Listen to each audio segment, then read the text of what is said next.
Olá, meus queridos, tudo bem com vocês? Tudo bom? Hoje eu estou com essa fera aqui da natação brasileira. Uma honra, um tremendo orgulho poder estar fazendo esse bate-papo com você, Mariana. Agradecer porque você foi super solista logo de cara e a gente foi resolvendo ali rapidinho e a gente vai estar falando sobre a carreira dela, sobre os planos, sobre um apanhado geral, sobre a natação, o que ela acredita. Mesmo eu sabendo que não, que você dispensa apresentações, nós vamos pedir que você se apresente. Imagina, eu já parei de nadar tem um tempinho já também, mas muito obrigada pelo convite, Juliana, um prazer estar aqui no seu canal. Então, para quem não me conhece, eu sou Mariana Brochado, fui nadadora da Seleção Brasileira e também do Flamengo, fiz toda a minha carreira no Flamengo, né, foram 20 anos aí vestindo o manto rubro-negro, e também participando de diversas competições internacionais, vestindo a camisa da Seleção Brasileira. Foi uma carreira muito bacana, passa muito rápido, né? Quando eu vejo, assim, eu já parei no finalzinho de 2008, então já vai fazer aí quase 12 anos que eu já parei de nadar, mas tem recordações ainda muito, muito vivas, assim, na minha mente, sabe? Ainda mais nesse período de quarentena também, que a gente está tendo ainda mais tempo, né? Eu fico pegando umas fotos, da época que eu nadava, então está sendo muito gostoso reviver um pouquinho essa minha época de ex-atleta, né? Essas recordações maravilhosas. Bacana, que bom que você está vendo, que eu acho que deve estar ainda mais vivo em você essas memórias. Então, a gente vai falar muito sobre elas, vamos falar todo o seu período e também você fica à vontade, a gente vai trocar uma ideia geral. Ô, Mariana, é assim, eu fui vendo assim vários vídeos seus no YouTube hoje, ontem mesmo, assim que você deu ok que a gente ia fazer, eu estava naquele mesmo momento que eu estava conversando com você e com a Rosane, agradecer a ela também por permitir, né, facilitar o nosso papo aqui. E eu estava estudando ali tudo, lendo sobre você e também eu vi alguns vídeos hoje no YouTube, eu achei bem legais, assim, lá no comecinho da sua carreira, assim, todo tipo de vídeo, você sempre solista, brincando com o pessoal, então você sempre levou esse jeito também, né? Aí eu achei até legal que teve um lá que era 2000 e... você estava com 21 anos, então aí você falou, não, a gente tem que dar apoio a eles é que vão ser o nosso futuro, mas você ali era o futuro. Ainda, né? Mas só que é porque você começou a nadar desde muito novinha, né? Então, assim, ali você já tinha um lastro gigante na natação. Conta pra gente o seguinte, eu sei que você chegou lá com 3, 4 anos de idade, começou a nadar, mas quem te levou? Por que a natação? Sempre foi incentivo dos meus pais, né? Eu tenho um irmão também, o Fernando, ele é 6 anos mais velho do que eu, e meus pais sempre diziam pra gente que a gente tinha que praticar algum esporte, qualquer ele que fosse. E, obviamente, eles colocaram a gente na natação, uma questão mais de aprender a nadar para a vida inteira, para ir para a piscina, para ir para o mar tranquilamente, né? Mas acho que desde cedo, assim, eu sempre gostei muito desse ambiente, assim, de piscina, de água, o barulho d'água. Eu me sentia realmente um peixinho dentro d'água, assim, sabe? A gente ia para um clube que a gente era sócio, Moarama, de final de semana, desde a hora que eu chegava até a hora da gente ir embora, eu não saía da piscina, só saía para comer uma coisinha, assim, e eu voltava. Então, não tinha como eu não ser nadadora, eu acho, mas obviamente, tudo começou como uma brincadeira, só para aprender a nadar mesmo. Com 4 anos de idade no Flamengo, a gente sempre morou na Gávea, então o Flamengo fica na Gávea, tudo muito pertinho. E começou como uma brincadeira, comecei na escolinha do clube, dando as minhas primeiras braçadas, e até que teve um dia que a professora da escolinha falou, meu, acho que você já pode passar para a equipe, você não quer? Aí já ficou aquele baque, tipo, não é mais a brincadeira, já estou indo para uma equipe, já vou ter que competir, né? Já são várias crianças juntas nadando. Então, foi na época de Mirim 2. Mirim 2, eu acho que, putz, eu sou muito ruim, assim, com idade mais ou menos, mas era novinha ainda. E eu falei, tá bom, vamos lá, né? Vamos ver como é que é. E eu acho que foi despertando isso em mim, esse espírito competitivo também. E desde muito cedo eu sempre fui muito dedicada. Eu falo que eu sempre fui muito Caxias, assim, tudo que eu sempre fazia, sabe? Toda certinha, desde a época do colégio. Então eu tinha que conciliar o colégio com o esporte, não era fácil, né? Então, eu estudava de manhã, treinava à tarde, tinha que fazer dever à noite. Então, o dia, desde muito cedo, eu já era ocupado praticamente o tempo todo. Mas eu tive aquele período, assim, também de querer parar de nadar. Eu tinha por volta de uns 11 anos, assim, mais ou menos. E na época, meu técnico, Ricardo Trovão, ele era bravo, assim, né? Todo mundo morria de medo dele. Eu tive mais medo de falar com ele do que com os meus pais mesmo, assim, de que queria parar de nadar. Mas ele falou, Mariana, fica tranquila, coloca seu óculos, sua touca, vai treinar. Porque eu estava meio desmotivada, porque eu vi que meus companheiros, minhas adversárias, estavam assim conseguindo baixar muitos tempos muito rápido e eu não estava conseguindo na mesma velocidade. E eu falava, eu faço tão certinho, né? Tipo, sou tão dedicada no treinamento, aquecimento, não sei o quê, mato 1 metro sequer. E ele falou assim, calma que as coisas não acontecem no seu tempo. Cada um tem o seu tempo, cada um tem um organismo, cada um desenvolve de uma forma. E eu falei, tá bom, vamos tentar mais um pouco, né? E por isso que eu sou super agradecida ao Trovão até hoje, porque foi ele que realmente não deixou eu parar de nadar.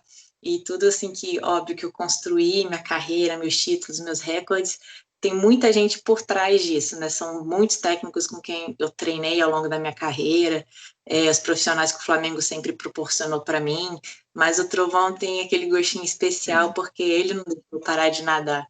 E aí, realmente, as coisas foram acontecendo aos poucos, assim, fui melhorando. Até uns 12, 13 anos, eu não era das melhores, assim, nas minhas categorias, sabe? Eu tava ali no bolão, entre, sei lá, oitava, décima, né, do estado, depois fui melhorando nível nacional, e aí as coisas foram acontecendo progressivamente, assim, naturalmente. Com 13 anos, eu peguei minha primeira seleção brasileira absoluta. Eu nadei uma etapa de Copa do Mundo ao lado do Gustavo Borges, do Fernando Scherer, da Fabiola Molina, tipo, aqueles ídolos que a gente tinha, eu vendo na TV, eu falei, caraca, agora eu tô na mesma seleção que eles, sabe? Então, realmente, acho que é possível.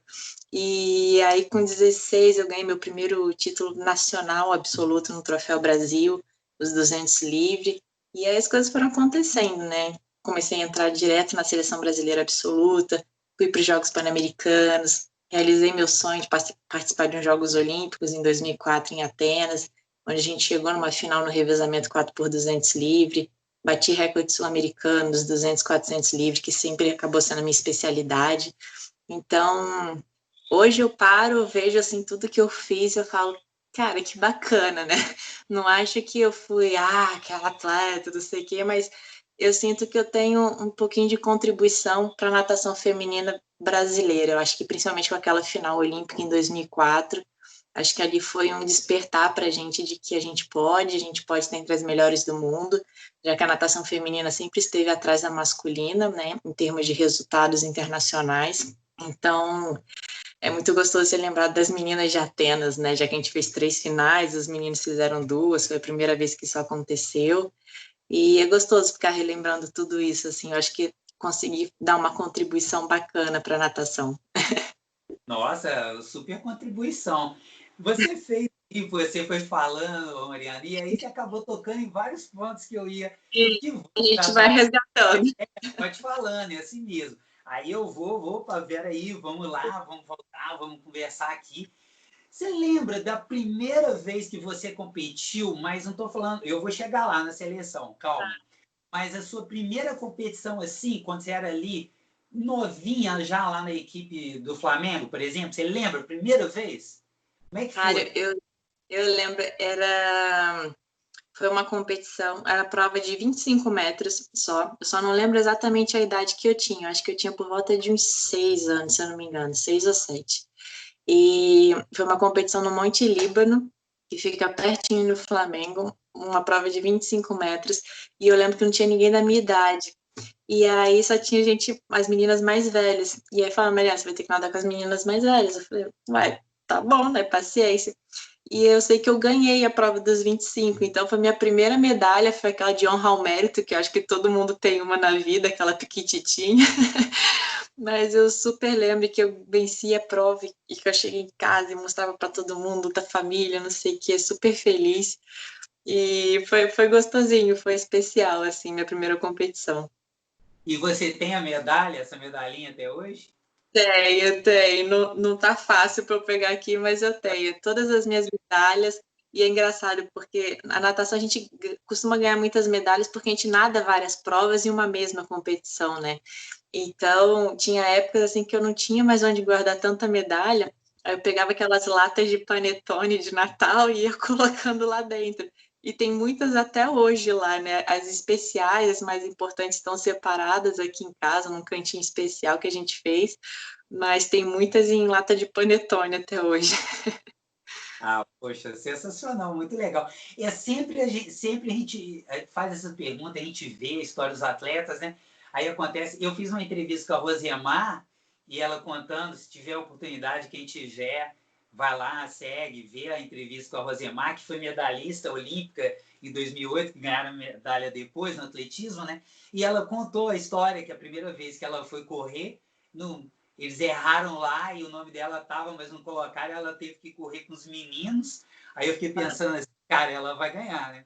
E não deu outra, ela ganhou a prova dos meninos e então esse tipo de coisa sempre acontece assim com vocês assim, desde muito cedo. Você falou que não era, aquela você estava ali no bolo, mas você estava no bolo já estadual, né? Porque você falou, não, eu estava ali entre as melhores do estado, quer dizer, isso já é bastante coisa, né? Tem gente que começa a nadar, vai nadar e nunca chega nem perto disso, né? A Verdade. partir do momento que você foi vendo, porque assim, ali você via, você queria melhorar os seus resultados e não conseguia. Aí, a partir do momento que você melhorou, isso te deu mais ânimo, mas assim, você tinha o prazer de nadar, sempre teve? E como é que era? Como foi a sua iniciação? Era como, assim, era como se fosse uma adulta em miniatura nadando ou era um trabalho específico para criança? Cara, eu acho que começou como um trabalho específico para criança. Depois que você entra para a equipe, continua um pouco, mas eu acho que a partir ali de um Petis 2, infantil com certeza, vocês já te tratam como um adulto, sabe? Você tem que ter postura de adulto já, de ter responsabilidade, de ter dedicação. Você já começa a criar desde muito cedo, princípios e valores que o esporte te dá, né? De respeitar o seu adversário. A briga só tá ali na hora, né, da prova, cada um na sua raia, cada um quer vencer, obviamente, mas fora você respeita os adversários, até porque você treina com muitos deles também, como o Flamengo sempre foi uma equipe muito grande, né? Então, eu acho que já começam a te tratar como adulto desde muito cedo. E eu fazia treino de adulto desde muito cedo, então não teve como, mas eu acho isso muito bom. Acho que você tem que também saber o limite, né? Principalmente em termos de treinamento, de volume, de quantidade, de intensidade. Você tem que respeitar a idade de cada um. Não tinha como, por exemplo, com 14 anos, eu fazer uma musculação, por exemplo, com meninas de 17, 18, 19 anos, né? São aparelhos diferentes, pesos diferentes. Então, mas assim, na água mesmo, em questão de treinamento, eu fui treinar com a equipe adulta muito cedo, eu acho que eu tinha 15, 16 anos por aí. Eu já estava na equipe adulta fazendo treinamento de equipe adulta. Não estava mais na minha equipe de júnior, digamos assim, né? Já estava treinando com sênior. Mas eu acho isso muito bom, nunca reclamei. E é isso, eu sempre gostei muito de treinar, muito. Então, muita gente não gosta de treinar, só gosta de competir. Mas não tem como você competir bem se você não faz o beabá todo santo dia, né? Então, acho que isso para mim foi também um diferencial que me ajudou, porque eu sempre gostei muito de treinar, eu sempre gostei muito de nadar, e é gostoso você ver a sua própria evolução, né? E você ver que os resultados vão acontecendo, que realmente vale a pena você se dedicar, que vale a pena todas as dores que você sente todo santo dia, sabe? Do choro que você dá num treinamento ali, de tão cansada, de tanta dor que você está sentindo, porque depois a recompensa vem, uma hora ou outra ela vai vir. Então, eu sempre gostei de treinar e eu acho que por isso que eu conseguia também colocar todo o treinamento depois naquele momento da competição, na prova que eu tinha que dar 110%. Você vai aprendendo a dosar, né, a prova. Sempre minha especialidade foram os 200 metros, então é uma distância difícil de ser nadada, porque envolve velocidade e resistência ao mesmo tempo. Então, você tem que nadar realmente muitas vezes para você entendendo qual é a melhor estratégia da prova. Mas é isso, você faz esse treinamento diário, 2 vezes por dia, para chegar naquele momento e ser a sua melhor versão. Isso é muito gostoso. É fantástico. E assim, você falou que sempre teve o apoio de seus pais, né? Então, não importava o resultado, eles estavam ali do seu lado e te dando carinho, te dando atenção, te apoiando. E eu imagino que tenha sido assim. Sim, com certeza. Eles sempre me apoiaram. Nunca foram daqueles pais de cobrar resultado, cobrar pódio, nada disso, assim, né? Eles respeitavam realmente o que eu estava fazendo, eles viam que eu era comprometida, então se o resultado viesse ou não era uma consequência. O esporte é muito de dia também, né? Você pode treinar, treinar, treinar. Se naquele dia você não estiver bem, ou não dormiu legal, ou não comeu direito, ou não descansou o que devia descansar, vai interferir no seu resultado. Então, às vezes é muito injusto até. Mas eles sempre foram muito tranquilos, sempre praticamente iam em todas as competições que eu participava, me apoiando. E isso foi muito bacana, porque eu também via alguns pais de colegas, assim, que era um tratamento diferente, que eu acho que projetavam eles nas crianças, né? Então existia uma cobrança muito grande e muitas meninas, que eu prestava mais atenção, obviamente, que despontavam muito desde cedo, não conseguiram dar essa sequência depois no adulto, né? Acabaram parando também de nadar. Então os pais têm uma grande responsabilidade não só no apoio, mas também achar esse equilíbrio de cobrança, né? Para não interferir muito no atleta, no filho, porque a gente já se cobra muito, né, normalmente. A gente quer ser a nossa melhor versão, a gente quer nadar mais rápido. Então, quanto menos cobrança vier por trás da gente, melhor. Com certeza. Eu te fiz essa pergunta porque, assim, eu sou professor de educação física e é um tema muito latente, assim, tudo, o lance da iniciação em cada esporte. As pessoas que eu tenho conversado, os atletas, treinadores, que eu tenho feito entrevistas, e eu tenho tocado nesse tipo de assunto, até para a gente ver como é em cada local, para a gente ir aprendendo também. E, assim, a relação com os pais, ela é fundamental, né? E saber também, o professor, às vezes, saber relacionar também, e os pais com os filhos deles e tudo mais.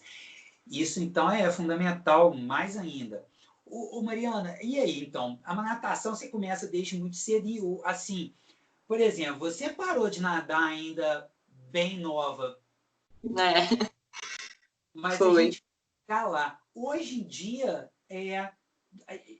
a gente consegue ver atletas que têm uma carreira gigante, né? Você vê no feminino algumas nadadoras Sim, que sempre conseguem, até conseguem os melhores resultados depois de uma idade, foi mais velha. né? E por que você acha que se deve isso? O tipo de treinamento? Como é? Porque assim, na natação, como você falou, o volume ele é muito alto, sempre é muito alto. A pessoa nada 100 metros, 200, e assim, o volume é muito desproporcional à distância que você nada. Como tem sido esse tipo de treinamento hoje em dia? Tem sido mais específico para a distância? Agora você viu que eu dei um pulo lá na frente, estou falando de uma outra questão, né? Como é que é? Por que agora os atletas têm uma longevidade muito maior do que... Nem vou falar na sua época, não, porque eu acho que tem nadadoras com a sua idade que estão batendo recorde em cima de recordes e que ainda vão disputar e vão disputar outro ciclo olímpico. Como é que você me explica isso? Só alguns fatores, mas sem dúvida nenhuma, eu acho que o treinamento mudou muito da minha época, a gente está falando da década passada, né, de 10 anos atrás para o que é agora. Sim, a natação a gente começa muito cedo, comecei com 4 anos, mas com 13 eu já era atleta profissional. Então, assim, é uma carreira muito desgastante, com muita responsabilidade, com muita obrigação desde muito cedo também. Então, vou colocar aqui assim, foram 11 anos como atleta profissional, eu parei com 24. É cedo? É, mas a gente costuma trabalhar em ciclos olímpicos também, né, de 4 em 4 anos. Quando eu parei com 24, Eu não me via em Londres 2012 com de 27 para 28 anos. Você pegava uma final olímpica naquela época ainda, praticamente não tinha ninguém com essa idade nas provas que eu nadava, de 200 e 400. Mas isso foi mudando ao longo do tempo, justamente pelo treinamento. O treinamento foi mudando muito. Então, desde muito cedo, eu rodava demais. Quando eu fazia treino duplo, né, treinava de manhã e à tarde, juntando os dois treinos, dava 15 e 16 mil por dia. E é Pensa isso, bem. para nadar 200, 400 metros, sabe? É muita coisa e desde muito cedo. Na minha carreira, eu não tive muito problema de lesão, né? Eu tive, assim, tendinite, é normal, por excesso de repetição de movimento, mas nunca tem nada grave, nada cirúrgico. Mas eu acho que o mais cansativo é pela rotina, sabe? De treinar de manhã, treinar à tarde, fazer parte física fora d'água. Sempre conciliei com os estudos no colégio, depois fui fazer faculdade de Direito na PUC. Então, assim, meu dia começava às 6 da manhã, terminava às 11 da noite. Então, assim, é muito desgastante. E quando eu fui chegando mais ou menos ali com 23 para 24 anos de idade, foi quando eu pensei de falar assim, meu, eu acho que eu vou tentar encerrar esse ciclo olímpico, queria participar de mais um PAN, uma Olimpíada, e eu acho que deu, né? Aí faltava 1 ano e meio mais ou menos para me formar na faculdade, queria fazer estágio, já estava começando a fazer essa transição para a vida normal, digamos assim. Mas isso é um grande ponto de interrogação de todo atleta, né? Saber a hora de parar. É uma coisa que você faz desde muito cedo, que fez parte da sua vida desde sempre. Então, que horas é o melhor, qual o melhor momento para você deixar o esporte? Quando você está muito aqui no seu auge, você não quer deixar aquela última imagem, né? Aquela última impressão de não tá tão bem, não tá com grandes resultados, mas sem dúvida nenhuma, o treinamento mudou muito da década passada para o que é agora, e por isso que a gente já vê muito mais atletas chegando aos 30 anos de idade, nadando muito bem ainda. Tem a Federica Pellegrini, a italiana, que ela foi campeã mundial em 2017, em Budapeste, e está nadando até hoje, sabe, com grandes resultados, e ela tem, não sei exatamente, mas tem 30 e poucos anos. Então, assim, não é todo atleta. Obviamente, eu acho que hoje eu colocaria ali de 20 até 28 anos nas provas que eu nadava, dá para levar nos dias atuais. E quem nada 50, 100 metros tem uma carreira um pouco mais longa ainda, justamente por ser uma prova bem mais curta e o treinamento é totalmente diferente. Então, aí você acha que isso devido a um treinamento evidente que não é tão específico assim, porque você ainda precisa de um volume maior na natação, né? Mas, assim, um volume também menor, né? Diminuiu o volume e aumentou a intensidade? Exatamente. Foi justamente essa grande diferença da minha época para agora. A gente rodava muito, então você podia tirar ali, não a metade, mas você tirava uma grande parte do treinamento, que era aquele mais de encher linguiça ali, de ficar meio que rodando, rodando. Então você diminui o volume e dá muito mais intensidade. Então acho que os treinamentos nos últimos anos têm muito mais qualidade do que tinha na minha época. Mas isso é normal, é a evolução do esporte, da ciência, da tecnologia, de tudo, né? Ninguém quem está vendo aí, às vezes é leigo, ninguém está criticando. Ah, Antes, não, imagina. era o conhecimento que tinha, era assim que se treinava. E até por conta disso, há a evolução, porque há o estudo em cima e há a melhora. E daqui a 10 anos, isso vai ser melhorado, isso acontece. Então, Por não é isso que a gente tem os recordes e tudo mais, né? Quando eu era recordista sul-americana nos 200 livre, meu recorde era 2:1 e 17, se eu não me engano, 2:1 e 15, alguma coisa. Hoje, tipo, 12 anos depois, o recorde sul-americano é 1:57, 1:58. Então, é a evolução do esporte, normal. De claro, tudo. é claro. Mariana, fala aí agora, eu vou te voltar àquela pergunta lá. Como é que foi a primeira vez que você pulou na piscina para defender a seleção brasileira no meio dessas feras todas aí? Você olhar para um, olhar para o outro, poxa, né? Eu, por exemplo, eu lembro do Gustavo Borges, eu era garoto e eu me lembro nas Olimpíadas de Barcelona, na prova que ele chegou na final e assim foi nítido que eu falo isso, eu conto isso para o pessoal, foi uma lembrança, eu tinha uns 16 anos, 15, 16 anos vendo aquela prova, E ele chegou muito bem e ele não aparece lá, eu nunca mais esqueci isso. E ele ficou desolado, tinha uma câmera da Globo, como sempre tem, especial em cima dele, ele chorando no canto, depois conseguiram pegar o tempo dele. Quer dizer, quando você era ali bem novinha, se já nadava, provavelmente você deve, talvez até tenha visto essa prova também, não sei se viu. E aí você mergulha na piscina do lado dessas feras. Como é que foi? Quando foi? Qual foi a emoção?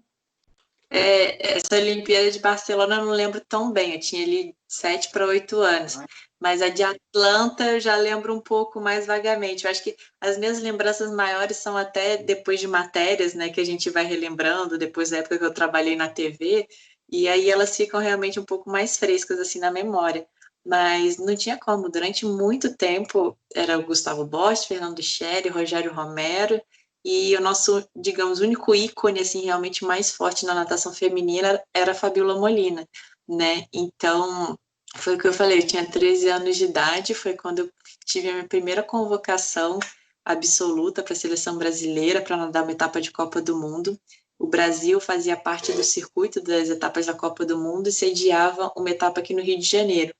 E foi uma competição lá no Vasco da Gama, né? Eles dividiram a piscina de 50 metros, a piscina olímpica em 25, e a competição aconteceu lá. E, meu, eu não estava acreditando que eu estava na seleção brasileira, tipo, com a galera que eu via na TV, disputando o Troféu Brasil. Eu falei, caraca, eu estou na mesma seleção que eles. E guardo até hoje, tipo, o uniforme que eu usei naquela época, foi em 98 ou 99. E aí, obviamente, eu não nadei nada daquela competição, tipo, de tão nervosa que eu tava, né? Tipo, aumentei muito meu tempo. Acho que eu só nadei a prova dos 800 livre, se eu não me engano. E eu lembro que antes de cair na piscina, assim, ajeitar o óculos, minha mão tremia, assim, sabe? Eu tentava respirar fundo como se nada tivesse acontecendo, é só mais uma competição, mas, cara, eu sabia que não era mais uma competição só. E foi uma etapa que veio o australiano Ian Thorpe, ele era novinho também, se eu não me engano, ele tinha 15 anos de idade, já estava começando a despontar demais. A holandesa Inge de Bruyn, que foi recordista mundial na prova de 100 borboleta, 50 livre. Então foi uma etapa assim muito especial para mim em diversos sentidos. E quando ela terminou, eu falei, meu, é isso que realmente eu quero fazer, sabe? Eu quero realmente dar sequência, eu quero estar mais vezes em seleção brasileira, não só de categoria, mas também absoluta. E, cara, é um orgulho, é uma honra vestir, né, o agasalho da seleção, a camisa da seleção brasileira. É para poucos realmente, assim, você ser um atleta profissional, você está defendendo seu país. Foi uma honra muito grande durante a minha carreira. Bacana. Emenda aí, então, Mariana, e fala do PAN, então, domingo, e das Olimpíadas, a emoção de disputar, e aí fala desse processo, como é que vocês chegaram à final, a primeira vez, um revezamento 4x200, né? E você nadou os 200 metros também nessa Olimpíada, se eu não me engano, ficou em 23º, foi isso? Foi por aí. É uma lembrança que eu quis meio que apagar, assim, porque não foi a prova perfeita que eu queria, longe disso, mas foi 20º alguma coisa, sem dúvida. Mas foi uma sequência de anos, assim, muito, muito bons, assim, para mim. Em 2002, foi quando a gente foi para o Pan Pacífico, foi a primeira vez que o Brasil foi convidado para participar dessa competição, né, que é uma competição que só países que são banhados pelo Oceano Pacífico é que fazem parte, mas o Brasil foi convidado naquela época, em 2002. É uma competição que acontece de 4 em 4 anos e o Brasil vem sendo convidado até hoje. E foi no Japão, em Yokohama. Foi uma competição muito bacana, assim, para mim. A gente tinha saído de um treinamento de altitude no México, a gente foi direto para o Japão e, meu, eu voei naquela competição. Tipo, foi a primeira vez que eu bati um recorde sul-americano, que foi nos 200 livre. Tipo, eu tinha 2:03, nadei para 2:01. Eu tinha 4:18 no 400 livre, nadei para 4:15. Então, não estava acreditando no que estava acontecendo, né? Estava do outro lado do mundo, vestindo a camisa da seleção, assim, numa equipe mesmo, mais uma vez. E foi uma postura totalmente diferente da minha primeira participação na seleção brasileira, né? Então, foi uma experiência muito bacana. Lá, nessa competição do Pan Pacífico, eu consegui o índice para os Jogos Pan-Americanos de Santo Domingo no ano seguinte, em 2003, que aí foi quando eu realizei mais um sonho, né, como atleta pessoal, de participar de uns Jogos Pan-Americanos. A gente sabe que o Brasil dá muito valor a essa competição, né? E é uma competição muito gostosa, assim, entre os países da América. A gente vê surgir grandes atletas nos Jogos Pan-Americanos, né? Apesar de Estados Unidos levar ali a equipe B, C, depois muitos desses atletas que estão nessa equipe já estão na equipe A deles disputando campeonatos mundiais e Olimpíadas. O Canadá sempre foi muito forte. Então, essa competição de Santo Domingo foi muito bacana. Pela primeira vez eu fiquei numa uma vila, né, a Vila Pan-Americana. Então você estava com atletas das Américas toda, com ídolos de diversas modalidades. E eu tinha só 18 anos de idade, né? E ainda conquistei uma medalha de prata no revezamento 4x200 livre e uma de bronze nos 200 livre também, que foi super bacana. E no ano seguinte, o maior sonho de todo atleta, né? Participar de de uma Olimpíada, Jogos Olímpicos. Acho que só de você conquistar o índice e estar na seleção numa Olimpíada já é especial demais. E ela começou para mim de um jeito muito ruim, né? Que foi eu comecei a nadar na prova dos 200 livre, que eu tinha uma expectativa imensa nessa prova. Eu estava treinando como nunca, fazendo tempos assim absurdos no treinamento. Eu falei, cara, eu vou voar nessa competição, eu vou voar nessa prova, vou finalmente fazer 2 minutos nessa prova, que era o meu objetivo. Só que é aquilo, esporte às vezes é muito injusto, né? E chegou na hora, não sei explicar até hoje o que aconteceu. Até os 150 eu estava bem, mas depois que eu virei, os últimos 50 parecia assim, caiu um piano nas minhas costas, sabe? Minha pernada foi lá para baixo, não conseguia mais reagir, perdi totalmente a minha eficiência, nadei para 2:02, aumentei assim um pouco ainda o meu tempo, mas se eu tivesse repetido a minha melhor marca, que era o recorde sul-americano, eu teria conquistado uma vaga na semifinal.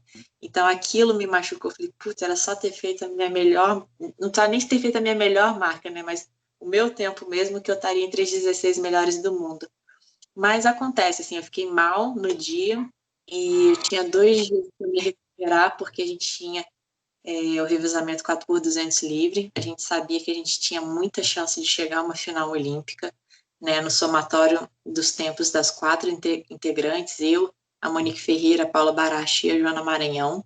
E mais uma coisa é estar no papel, né, os tempos. Outra coisa é você chegar ali na hora e fazer isso, e ainda mais uma Olimpíada. E era a primeira Olimpíada das 4 meninas. Então, elas foram muito bacanas assim comigo, me deram força, falou, meu, esquece essa prova, já foi, agora você tem um novo desafio pela frente. E é isso, eu tinha 19 anos e aquilo que a gente volta lá atrás, né? A gente já é considerada, tratado como adulto desde muito cedo. Então, eu já tinha a mentalidade de que, cara, se eu tenho mais uma chance e tem 3 meninas ali que estão dependendo de mim, eu tenho que dar a volta por cima de qualquer jeito. Eu não vou jogar todo um trabalho que eu fiz de anos, né, tipo, pro ralo se eu tenho mais uma chance. Então, vamos ver o que dá para melhorar de estratégia de prova, esse e aquilo. E foi muito legal. A gente, nas 2 eliminatórias, a gente baixou 5 segundos do nosso antigo recorde sul-americano, que a gente tinha batido nos Jogos Pan-Americanos. A gente conquistou uma vaga na final, a gente entrou com 7º tempo para a final. E quando a gente entrou, a gente falou, meu, a gente conseguiu, sabe? Então agora vamos só se divertir. A gente tirou um peso nas nossas costas, que é aquilo, a gente sabia que era possível, então a gente tinha aquela cobrança nossa mesmo. E as 4 nadaram para 2:01 ali, a gente conseguiu, cara, se superar juntas. E a gente falou, agora só vamos aproveitar essa final. Se der para a gente melhorar mais um pouco, vamos melhorar. E a gente conseguiu na final melhorar mais um pouquinho, assim, centésimo. A gente voltou a bater o recorde sul-americano.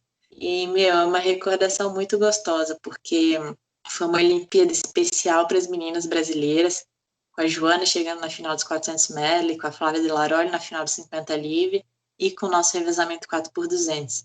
Então, foi uma Olimpíada que a gente falou, cara, pela primeira vez as meninas nadaram melhor do que os homens, não que tenha essa rixa, né, mas claro, que sempre funciona, né? e Quer sempre fazer falava, melhor. a natação feminina está atrás da masculina. A gente falou, não, dessa vez não estamos, a gente superou em números de finais, sabe? Agora vai dar realmente é o que faltava para a gente continuar evoluindo e tudo mais, acreditar realmente que é possível. Então, é muito gostoso ser lembrado até hoje as meninas de Atenas, ter feito parte desse momento histórico para a natação. Só para as pessoas terem uma ideia, as nadadoras brasileiras não chegavam a uma final olímpica até aquela edição de 2004, tinha mais de 30 anos, né? A última vez tinha sido com a Piedade Coutinho. Então, assim, tinha muito tempo. Então, a gente quebrou ali um jejum muito grande, um tabu muito grande, e depois a gente foi conseguindo influenciar novas gerações, né? Novas meninas vindo, nadando muito bem. Não é ainda o que a gente realmente espera da natação feminina, que ainda continua atrás da masculina, mas a gente continua engatinhando de uma forma ou de outra. E é isso, cada geração tem agora a Etienne Medeiros, a gente teve a Poliana conquistando a primeira medalha olímpica da natação feminina, e a gente tem esperança que vai melhorar cada vez mais. Faz sim, nós temos atletas muito talentosos e assim, vendo sua história, e você falando, você vê que seus olhos brilham, né? E eu acho legal que você gostava muito de trabalhar em equipe, né? Isso para você era um prazer, né? Apesar assim, da natação ser algo tão solitário, né? Eu nado 2 vezes por semana, não agora, porque está tudo fechado na pandemia e tudo, mas quando você nada, você ali e tal, você está pensando em tudo, e assim, é muito solitário, mas a partir do momento que você fez parte de um time, né? Isso é bem legal. E assim, eu vejo que seus olhos brilham e isso te motivava também. Mas é um esporte individual, né? E eu acho que é muito individual mesmo, porque é isso, é você no seu mundinho ali na água, né? Indo para lá, para lá, para cá, rodando, contando azulejo, como costumam brincar com os nadadores, né? Então você tem que realmente ter uma parte psicológica muito forte, porque realmente não é fácil. Tem muita gente que fala, ah, nadar é muito chato. Cara, não é o melhor dos esportes, é um pouco chato porque justamente você só fica para lá e para cá, você não tem uma interatividade, né, com outras pessoas, assim, o tempo todo, mas tem o esporte individual, mas que existe um trabalho em equipe, porque tem muita gente envolvida, não é só você e seu treinador, e o único momento, assim, de competição em equipe mesmo para natação é o revezamento. E que todo mundo adora nadar revezamento, todo mundo costuma fazer os melhores tempos em revezamento, porque realmente tem um gostinho especial, o único momento que a gente não está só ali sozinha e que só depende da gente. Então, ter feito parte desse revezamento numa Olimpíada, ainda chegando numa final, são recordações maravilhosas, assim, e é muito gostoso saber que eu fiz parte da história da natação feminina brasileira de uma forma tão bacana. Fez e faz, apesar de não estar mais nas piscinas, né?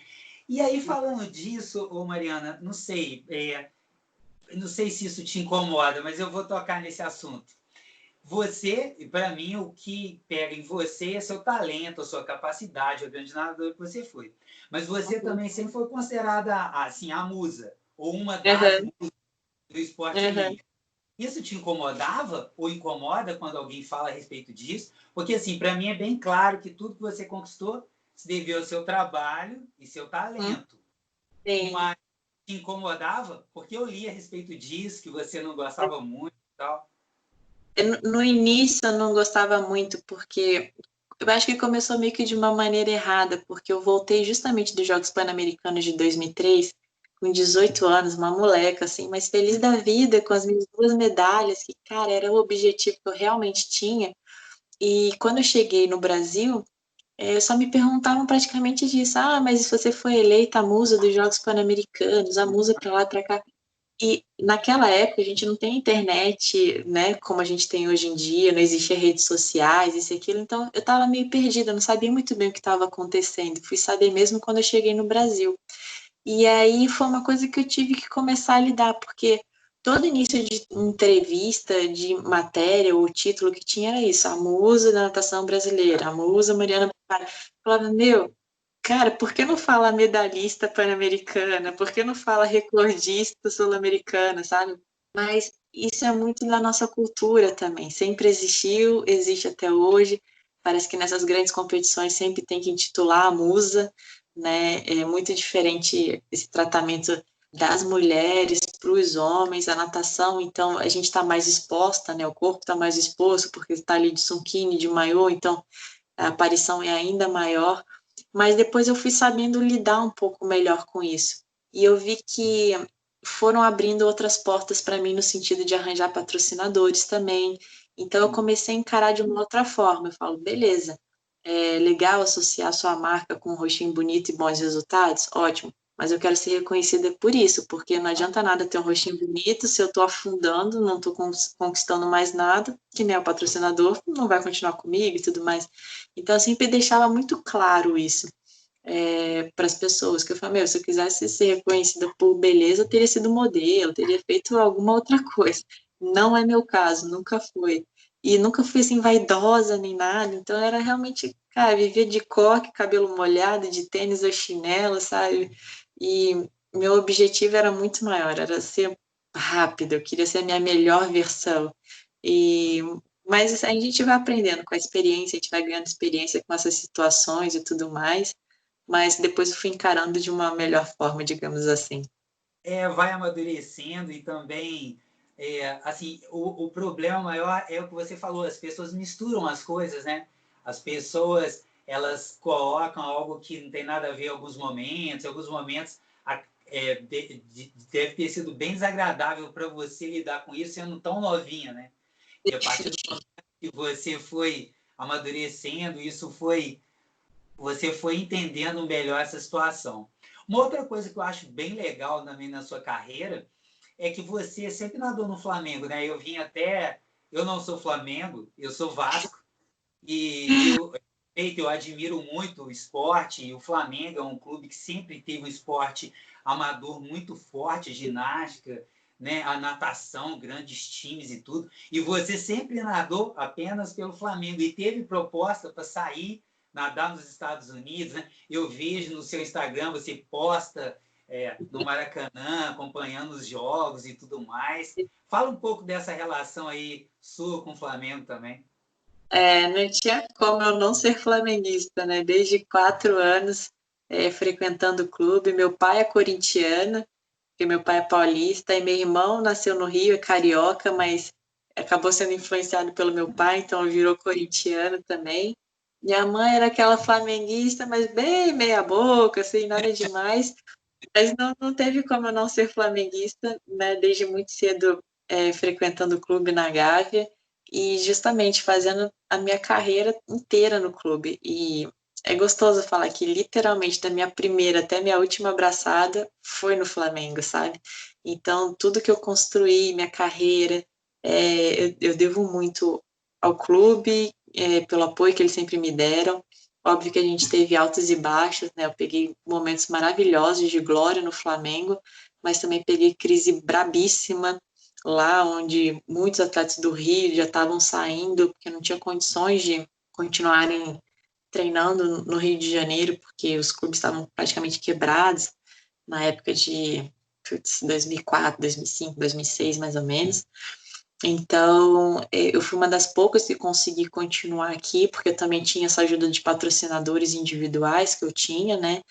Então, eu falava que eu tinha meu esquema americano, porque eu treinava na Gávea, estudava na Gávea, né? Morava na Gávea, era tudo pertinho, fazia tudo de bicicleta, mas é isso, eu sou realmente flamenguista, eu sou flamenguista de ir ao Maracanã, de ir ao estádio, de torcer, de xingar, não tem jeito. Eu tenho um prazer muito grande de vestir um manto sagrado, como eu vesti, né? Foi a única camisa que eu realmente vesti ao longo da minha carreira como atleta, que visto até hoje. Tive propostas, sim, para ir competir, para ir treinar em outros clubes nacionais, né? E assim como nos Estados Unidos também, mas foram épocas que eu estava tão bem aqui no Rio, eu estava tão bem no Flamengo, que eu falava assim, time que está ganhando não se mexe, né? Para que arriscar agora? Então, foi deixando, foi acontecendo, continuei realmente aqui. E é muito gostoso ir na Gávea até hoje, que eu frequento realmente o clube, e ver que meu nome está lá na calçada da fama dos principais atletas que o clube já teve. Em 2016, eles inauguraram uma nova piscina lá no clube, e em cada raia eles deram o nome de um atleta importante, né, dos esportes aquáticos que fizeram história no Flamengo. Então, a raia que eu treinava lá no cantinho tem o meu nome até hoje, né, eu recebi essa homenagem muito bacana, ter uma plaquinha lá no Parque Aquático com o meu nome. Então, Meu, não tem preço, sabe? Tipo, eu sei que às vezes, de repente, eu deixei de ganhar um pouco mais de dinheiro indo para o clube X, YZ, mas isso para mim vale muito mais até hoje. É um legado que eu deixei e é uma honra. Sempre quando eu vou lá, eu vejo meu nomezinho assim e falo, que gostoso. Não, eu acho que você tem que se sentir honrado, e o Flamengo também, de ter você até hoje aí e tal. Não, eu admiro demais isso, eu acho muito bacana. E são escolhas, você pôde fazer essa escolha, né? Até por conta dos outros patrocínios e tudo. Talvez, assim, você, por mais que amasse o Flamengo, mas se você não conseguisse ali, você ia ter que sair, infelizmente, né? Você e para o Flamengo também. Ariana, agora vamos pular. Como surgiu com. Vamos mudar um pouco aqui o assunto, mas dentro da natação, é claro. Como é que surgiu o convite para você ser comentarista? Pois é, foi numa transição muito interessante, mas a primeira vez que me fizeram o convite, que o Sport TV me fez o convite, foi justamente nos Jogos Pan-Americanos de 2007, no Rio, em que eu perdi a minha vaga para competir o PAN na última seletiva, na última prova. Foi tipo mega.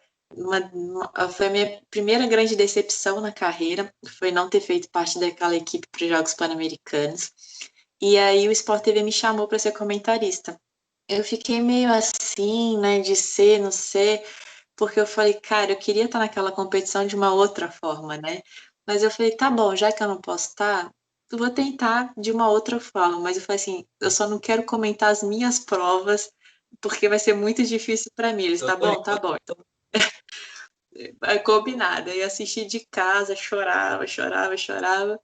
Mas o resto da competição eu fiz umas participações como comentarista. E aí, em 2008, eu ainda competia, né, treinava, não consegui classificação para Pequim, porque os índices estavam muito fortes na época, e aí foi quando eu parei de nadar. E aí, no início de 2009, o Sport TV estava com um projeto de ter ex-atletas como comentaristas. Então, eu fui uma das cobaias, assim, uma das primeiras desse projeto, realmente, de ter ex-atletas como comentaristas, o que hoje a gente vê na TV é praticamente normal, né? Ficou muito eu acho que foi uma sacada muito legal, porque eu acho bacana você ter um comentarista, de repente um jornalista que tem uma visão mais ampla, né? E você ter alguém que já vivenciou aquilo ali, que tem aquelas mentalidades, que tem história de bastidor, que sabe como o atleta está se Traz sentindo naquele ângulos momento. diferentes, né, ô Mariana? É bacana isso. Poxa, a gente vê essa relação dos comentaristas aí, né? É cada um dando a posição dele, como ele enxerga, não só na natação, em qualquer outro esporte. Isso traz riqueza, né, à transmissão. Eu acho que agregou muito assim nas transmissões. Você vê que a maioria tem dois comentaristas, né? Então eles se agregam muito. Então eu acabei sendo uma das cobaias desse projeto. Eu falei assim, vamos lá, vamos encarar, né? E uns 5 meses depois me perguntaram: você também não quer ser produtora de reportagem, não quer trabalhar fazendo matéria e tudo mais? E eu estava para me formar em direito, não tinha nada a ver com jornalismo e comunicação. Eu falei, cara, a gente pode tentar, mas se eu ver que eu não estou dando conta do recado, que eu não estou entendendo, que eu não sei como faz, eu sou a primeira a pedir para sair e falar que, ó, não tá dando certo. É aquele de ser autocrítica mesmo, de atleta, né? Você quer fazer tudo certinho. E, cara, deu super certo. Tanto é que eu fiquei quase 9 anos no Sport TV, eu saí no finalzinho de 2017. E foi uma maneira de continuar contribuindo com a natação, só que de uma outra forma, né? Então era muito bacana ter o feedback das pessoas, não só de atletas, técnicos, mas de pessoas leigas assim também, eu que só acompanho, gosto de acompanhar a natação, e ver que eu estava agregando de alguma forma ainda, sabe? E de produzir matérias era muito legal, porque tem tantas histórias perdidas por aí que eu sabia e que eu queria contar, então eu tentava vender para os telejornais, aí quando comprava eu adorava, falei, yes, posso produzir, então ia, ligava, marcava, ia com o repórter, a gente fazia tudo, escrevia a pauta, né, direitinho para o repórter, os repórteres adoravam minhas pautas, nossa, mas é tão completa a sua pauta, e tem tanta informação, e era uma coisa tão natural para mim, porque eu tinha muita coisa de cabeça, então saía escrevendo, assim, me empolgando, né, e quando você viu o resultado no ar, assim, o resultado final, eu falei, putz, que bacana, né? Aparecia ali produção, Mariana Brochada, então era um sentimento de eu estou conseguindo continuar contribuindo não só com a natação, mas com os esportes aquáticos, né, que eu produzia nado sincronizado, maratona aquática, saltos ornamentais, e era legal ver o feedback dos atletas também, falando assim, pô, que legal que você dá um espaço pra gente, né, porque a gente sabe que os esportes olímpicos aparecem mesmo em época de Jogos Pan-Americanos e Jogos Olímpicos, né, mas tem 2 anos ali em transição, que só tem um Mundial ou outro, que eles ficam meio perdidos, então eu sei da importância que eles precisam de estarem na mídia para arranjar patrocinador, para mostrar a marca deles e tudo mais. Então foi um processo, uma transição muito bacana, assim, foram quase 9 anos, com uma experiência muito legal.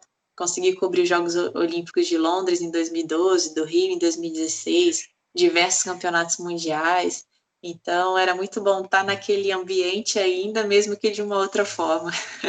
Claro, que é um ambiente assim. Eu fui às Olimpíadas no Rio e falava com meu primo lá, o Maicon, que foi comigo. Falei, cara, a gente olhava assim, né? Falei, a gente está no céu, porque quando a gente chegava assim no Parque Olímpico, nossa, a gente está no céu. Então guarda bem que nós ficamos lá uma semana e assim, as provas de natação a gente saía, nós vimos muita coisa. Não conseguimos, eu tentei, a gente viu hóquei sobre a grama, nós vimos basquete, handball, foi no velódromo, vimos rugby, vimos muitas provas. Tentei de tudo. A natação era impossível. Não tinha. E o tênis também eu tentei ver, não consegui. Até fiz um bate-papo com o Eusébio Rezende esses dias. Falei, cara, eu não consegui ir no tênis, isso me deixou. E a natação era o seguinte: estava todo mundo indo embora, né? O esporte estava acabando, e o bicho estava pegando. Aí você passava perto ali do lado, né? E tava o cubo ali bombando, poxa, mó sonzeira. E tava o dia acabando e a natação tava continuando. E caraca, como eu queria estar ali dentro. Pô, deve estar muito legal. É um clima, assim, né? Mesmo pra gente que ama, por exemplo, eu amo muito esporte. Você deve ver aí, quando eu tô falando, também, meus olhos brilham. E qualquer esporte, eu acho que esporte ele é fantástico, ele é solução para muita coisa. O esporte, entre aspas, eu não gosto desse termo, mas é uma ferramenta, é uma forma de ajudar muito, né? E assim, para a gente é incrível. Imagina para você que disputou, chegou numa final olímpica, participou no PAN, ganhou medalha e depois está vivendo ali também, comentando, estando próximo. Pô, E é vou uma... te dizer, Juliana, eu acho que eu só comecei a ter noção realmente, assim, do que eu fiz na natação como atleta, depois ali nessa transição de ex-atleta e trabalhando como comentarista e produtora, vendo que quando eu estava cobrindo Londres e Rio, eu falava, caraca, eu já tive numa Olimpíada, caraca, eu já participei de uma final olímpica, no Mundial, caraca, eu já cheguei numa semifinal, sabe? Então, aí você começa a ter, acho que, uma dimensão maior do que você fez, porque parece meio que automático. Você está trabalhando o tempo todo, andando, treinando. Qual é o próximo objetivo mundial? Beleza. Qual é o próximo objetivo? Eu, pô, é a Olimpíada. Sabe, você tá sempre no automático, tão frenético, você só muda seu objetivo de competição, mas às vezes a gente não consegue ter a real dimensão do que é isso. E quem diria que o Brasil iria sediar uma Olimpíada em algum dia, sabe? Parecia algo sempre tão distante, e de repente estava no quintal da nossa casa. Eu que sou carioca, então, cara, estava literalmente no quintal da minha casa. E eu estava podendo viver aquilo, ter a oportunidade de viver aquilo. Que, cara, no Parque Olímpico é como se fosse nosso parque de diversões, né? E era isso, saía de um ginásio, ia para outro, ia para uma outra arena, não sei o quê. Acabava a eliminatória da natação. Eu falava assim, ai, não quero nem comer direito, quero ver a final do, sei lá, do basquete, do tênis, não sei o quê, tava tudo tão pertinho. E ficava o dia inteiro no Parque Olímpico, né? E aí acabava de ver alguma coisa, voltava, estudava para comentar as finais da noite. Então, é muito gostoso. E acho que teve para natação, principalmente, teve um peso ainda maior, porque era a última competição do Michael Phelps, gente, da maior lenda de todos os tempos dessa modalidade, que, cara, tinha se aposentado, resolveu voltar. E a gente teve Michael Phelps nadando numa piscina no Rio de Janeiro, uma Olimpíada. Cara, sabe, é maravilhoso ter tido a experiência, a oportunidade de comentar provas dele, de ver a história sendo escrita na nossa frente. É isso, é um capítulo da história do esporte, sabe, o Mundial. Então, poxa, me sinto muito sortuda. Claro que sim. Nossa, é realmente demais, é muita história. Você falou das histórias aí que você produziu. Conta uma aí, assim, uma que te marcou, conta alguma história, ou nem precisa ser uma que você produziu, mas alguma história, assim, fora o momento ali das disputas e tudo, alguma dessas viagens, alguma coisa engraçada, sei lá, algo que venha na sua cabeça, assim, que te marcou. Cara, teve em 2006, né, a gente estava indo para o Mundial de Xangai, em piscina curta. Foi em Xangai, na China, do outro lado do mundo. A gente foi aquela viagem de trocentas mil horas, né? Que não chegava nunca, não chegava nunca. Sei lá, 30 horas depois a gente chega em Xangai. Aí Nossa, estamos lá esperando nossas malas, não sei o quê. Cadê mala? Cadê mala? Não chega mala de ninguém. Enquanto está na seleção, a gente ganha uma mala e tá tudo igualzinho, né? Todo mundo tem a mesma mala. Só sei que aí, de repente, surge aquela placa, assim, de última bagagem. Todo mundo se olha, assim, não chegou a mala de ninguém da seleção brasileira.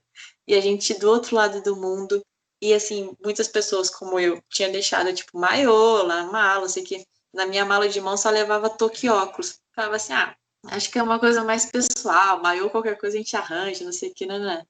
E não chegou a mala de ninguém. E eu sei que a gente chegou, tipo, à tarde, e a gente costuma no mesmo dia ir para a piscina para dar aquela soltada, né? A gente fala tirar o avião das costas, depois daquelas horas e horas sentado e tudo mais. Gente, como é que a gente vai nadar, gente? Né? Não tem nem maiô, tem gente que não tem nem touca, não tem óculos, tem nada. E a gente chegou na piscina lá, já tinha alguns países treinando e tudo mais. Os treinadores da seleção começaram a conversar com outros treinadores de outros países. E aí, de repente, por acaso, a italiana Federica Pellegrini, o técnico dela surge com o maiô dela. Fala assim, a Federica falou para entregar para vocês aí, para ajudar um pouco, não sei o quê. A gente, nossa, que ótimo, né? Da Federica ainda, o maiô. Aí ficava muito junto, eu, Joana Maranhão e Rebeca Guzmão. E aí a Rebeca de nós três era gigante, né? A mais forte e tudo mais. uai, A gente, não, Rebeca, você é a última. Tipo, Joana, quem vai primeiro? Joana foi, colocou o maiô, deu uma nadadinha lá, não sei o que, saiu, toma, Maria. Eu fui, coloquei, dei uma nadadinha, não sei o que. Toma, Rebeca, agora é seu. Aí foi a Rebeca nadou. Aí depois, quando a gente viu, falou assim: agora vai ficar para você pro dia seguinte, né? Porque já ficou muito mais esgarçado o maiô. Tipo, você é muito maior que a gente dá um jeito para amanhã. Mas eu sei que as nossas malas não tinham nem saído de São Paulo e foi chegar assim 4 dias depois, era tipo 2 dias antes de começar o campeonato mundial. Nossos trajes estavam lá e tudo mais. Então foi um momento meio tenso assim que hoje a gente dá risada, né? Mas a gente vivia com a pantufa do hotel que tinha lá. A gente não tinha nem roupa para trocar direito, sabe? Dormia e acordava com a mesma roupa. Mas quando a gente é turista já é ruim isso quando acontece, imagina quando você depende, né, do seu material ali de treinamento e tudo mais de competição. nossa, tem sido muito tenso, né? Agora você dá risada, como você falou, mas na época, caramba, É, a gente, gente passou um pouquinho. é um perrengue, é um perrengue. Ô, Mariana, conta aí um pouco dos seus projetos atualmente, o que você tem feito. Você está na sua área, né? Sua formação em Direito. Conta aí um pouco da sua vida, como é que ela está agora. Se ainda está ligado ao esporte de alguma maneira. Fala aí, conta pra gente. Então, quando eu saí do Sport TV no finalzinho de 2017, eu aproveitei esse momento e falei, nossa, deixa eu respirar um pouco, né? Porque desde sempre parece que eu só tive responsabilidade, obrigação, compromisso. Vida de jornalista não é nada fácil. Quando eu parei de nadar, eu falei, agora eu vou ter final de semana, feriado, né? Engana-se, porque jornalista trabalha feriado, trabalha final de semana. A nossa segunda-feira é como se fosse sábado e domingo, né? Então, cara, foi uma vida assim, sempre de muito pouca diversão, digamos assim, muita obrigação e responsabilidade. Então, quando eu saí, eu falei assim, deixa eu respirar um pouco, né? Nesse meio tempo, eu perdi muitos momentos especiais com família, né? Tipo, eu perdi o casamento do meu irmão, eu perdi o primeiro aniversário do meu sobrinho. Não tem como, porque a gente está viajando o tempo todo, está treinando, a gente tem que abdicar de certos compromissos, de certos eventos familiares muitas vezes. E eu falei assim, não, eu quero dar um pouco mais de atenção isso agora para mim. Então, eu aproveitei esse tempo também para estudar um pouco mais. Sempre amei fotografia, né? Sempre queria fazer curso de fotografia, não tinha tempo para isso. Eu falei, não, agora finalmente eu vou fazer meu curso de fotografia. Fiz meu curso, fiz curso de marketing digital também. é sempre bom a gente estar estudando, estar agregando também novos conhecimentos, né? Acabou que eu nunca trabalhei com direito, que eu me formei, o direito ficou meio que de lado, mas é um curso excepcional, assim, que te agrega demais, sabe? Você tem um leque muito grande nesse curso, mas ao mesmo tempo também eu não me via trabalhando com isso, ainda mais depois de ter trabalhado quase 9 anos com jornalismo, com esporte, que é o que sempre fez parte da minha vida, né? Então não tinha como. E aí comecei a dar clínica de natação, fazer palestra, e hoje em dia eu trabalho com fotografia também. Faço aniversário, faço ensaio, produzo conteúdo para algumas empresas assim de produtos, né? Porque hoje tudo é muito visual, é tudo rede social, você tem que ter fotos de boa qualidade para vender e tudo mais. Então eu estou trabalhando com isso, mas faço uns freelas também relacionados ao esporte. Nos últimos 2 anos eu trabalhei no Rio Open, que é o torneio de tênis, o ATP 500, que acontece aqui no Rio todo ano.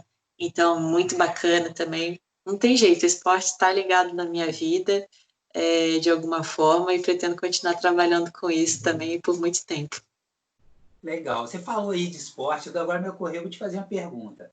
Se você se via praticando outro esporte, e se sim, qual seria? Pois é, quando eu era ainda criança ali, eu fiz um pouco de ginástica artística, mas, cara, não levava o menor jeito, era meio desengonçada, assim, sabe? Pra ficar dando cambalhota, pirueta, não sei o quê. E fiz um pouquinho de vôlei, eu sempre gostei muito de vôlei, e já levava um pouco mais de jeito. Eu tenho 1,74 de altura, assim, para brasileira até que eu sou alta, assim, no nível, mas para vôlei não sou tanto. De repente, se eu fosse uma líbero ali, de repente, mas vôlei eu acho que eu gostava de jogar, de dar uns saques ali, defender umas bolinhas. Legal, legal. Se jogava, né? Como se jogava na piscina. Então, Né? Se joga, ele dá um peixinho, só que não na e piscina, agora na quadra. e você pratica atividade física, assim? Você gosta? Você nada ainda?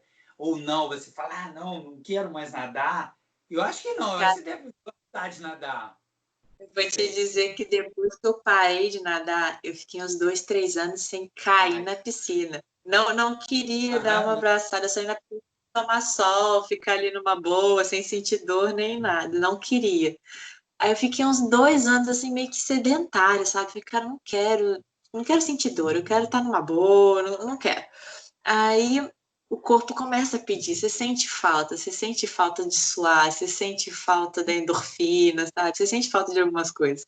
Aí eu falei, tá, o que que eu quero fazer que não seja natação? Eu sempre gostei de correr, só que a gente não corria muito na época que eu era atleta, porque a nossa parte aeróbica já era dentro d'água, né? Então eu falei, cara, vou tentar correr. E aí eu moro perto da lagoa, né, aqui. Eu falei assim, meu objetivo, qual vai ser meu objetivo? Um dia eu quero dar uma volta na lagoa, que tem 7,5 km, né? Só que quando eu comecei, todo mundo sempre fala assim, nossa, nadador só sabe nadar, não sabe fazer mais nada, né? Eu falei, nossa, realmente, acho que nadador só sabe nadar mesmo. Parecia que eu não sincronizava a passada com o ritmo aqui do braço, com a respiração, sempre sentia aquela dorzinha, que foi, gente, que derrota, né? Aí via a gente me passar, eu falei, cara, não posso deixar muita gente ficar me passando, aí entra aquele espírito de atleta, né? Não sei. Eu falei, tá, eu mesmo fiz meu planejamento. Falei, não, eu ando 1 km, corro 2, 3, ando mais um, até um dia que vai evoluindo, né? Eu vou conseguir dar a volta na lagoa. Aí chegou um dia e falei, é hoje que eu vou tentar. Puta, eu fui lá e consegui. Eu falei, nossa, que sensação gostosa, aquela coisa de atleta, consegui, yes. Só que eu tive um problema que o meu metabolismo continuou sempre muito rápido, muito acelerado. Então, eu não costuma muito acontecer isso, mas quando eu parei de nadar, quando eu nadava, eu pesava uns 65 quilos, mais ou menos, 64, 65. Só que eu tinha muita massa muscular, né? Tipo, eu era inchadona, tinha um bração, tinha uma pernona, não sei o quê. E quando eu parei de nadar, eu fui meio que murchando, digamos assim. Eu cheguei a pesar 55 quilos. Hoje nossa. eu tô na média de 78 para 1,74, eu fiquei magra, sabe? Mas aí tem que falar, ah, mas você não come? Eu falo, cara, eu como, óbvio que eu não como que nem eu comia quando eu era atleta. Eu batia aqueles pratos de pedreiro, né? Tipo, natação abre um apetite só, então. E na corrida, eu tava emagrecendo mais ainda, eu tava secando realmente. Então eu tive meio que segurar essa parte aeróbica da corrida e aí foi preciso ganhar massa. E aí fui para academia. Não que eu curta muito, mas Aí eu malho 3, 4 vezes na semana para tentar ganhar um pouco mais de massa. E aí eu comecei a voltar a nadar um pouco, mas principalmente ali depois de 2016, quando inauguraram a piscina, que ficou maravilhosa. Foi, nossa, isso é um belo incentivo, né? É. Dá até prazer de nadar, vir nessa piscina linda, não sei o quê.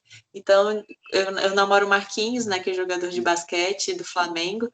Então, principalmente quando ele tem treino, assim, de final de semana, às vezes eu vou com ele, que aí é mais fácil de treinar, porque a piscina está mais liberada, né? Durante a semana, com as equipes, tem muitos atletas que fica mais difícil em questão de horário. Então, às vezes, final de semana eu vou, assim, do Flamengo dar umas braçadinhas, mas era tão fácil nadar, ficou tão difícil, gente. Era muito fácil, mas hoje em dia já sofro bem mais. O ombro fica pesado, não tem aquela pegada, assim, que era tão fácil, sabe? Mas eu sempre falava assim, a natação sempre foi meu trabalho, mas ao mesmo tempo era minha terapia, sabe? E eu acho que é isso, esse barulhinho d'água me faz muito bem. Você tá ali no seu mundinho, começa a pensar um monte de coisa e eu dou minhas braçadinhas até hoje, sim. Legal. Poxa, que papo bacana, caramba. Como você é realmente super simpática, fala muito Ah, bem, claro. Poxa, eu adorei. obrigada. Espero que você tenha gostado também de trocar essa ideia. Muito bom, obrigada pelo convite, foi um prazer, é muito gostoso continuar assim, contribuindo de alguma forma, relembrar histórias, relembrar momentos que foram tão marcantes na minha vida, né? Já tem tanto tempo que eu parei de nadar, mas é muito gostoso ser lembrada ainda. E estamos sempre aqui, sempre que precisar é só chamar. Ah, olha, não faz esse convite, não, que eu vou chamar assim. Obrigado, tá?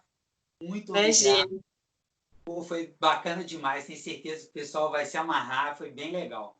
Que Beleza. bom, valeu. Pessoal, espero que vocês tenham gostado, porque foi muito bacana. Beijo, abraço a todos. Valeu aí. Valeu.